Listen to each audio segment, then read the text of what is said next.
Dans les 12 coups de midi ce samedi 1er juillet, Jean-Luc Reichmann n'a pas manqué d'interpeller une spectatrice qui a jugé l'une des questions posées à Céline trop facile. Avec pédagogie, l'animateur lui a expliqué ce choix, avant de lui faire une petite surprise. Parce qu'elle est la championne des 12 coups de midi, Céline doit-elle seulement avoir des questions difficiles?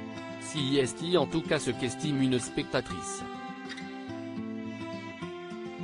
Depuis plusieurs mois, celle que Jean-Luc Reichmann surnomme Queen Céline enchaîne les succès dans l'émission de TF1, battant même plusieurs records, comme celui d'intégrer le prestigieux top 10 des maîtres de midi.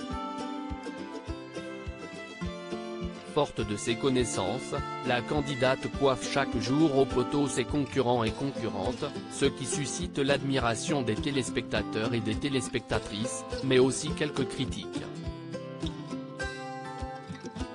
Comme celle d'une spectatrice, qui a laissé échapper pendant l'émission une petite remarque entendue par Jean-Luc Reichmann. Une question d'échauffement alors qu'il a demandé à Céline quelle compétition sportive est surnommée la Grande Boucle. Celle-ci a répondu correctement qu'il s'agissait du Tour de France.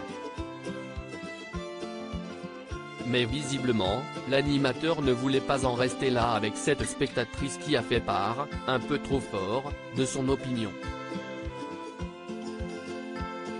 Prénommée Karine, cette dernière a estimé au micro de Jean-Luc Reichmann qu'il s'agissait d'une question facile, surtout quand on est championne.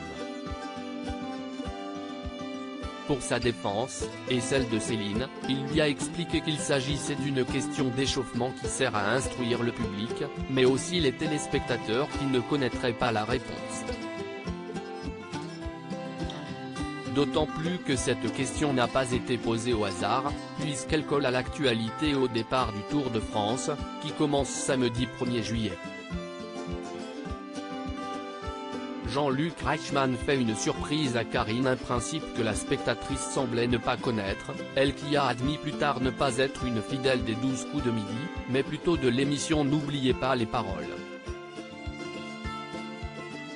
Après l'avoir taquiné, en lui proposant de venir jouer sur le plateau de TF1, et peut-être affronter Céline, Jean-Luc Reichmann lui a fait une petite surprise en l'accompagnant sur le plateau de son émission fétiche, dont le tournage a lieu dans un studio proche de celui des 12 coups de midi.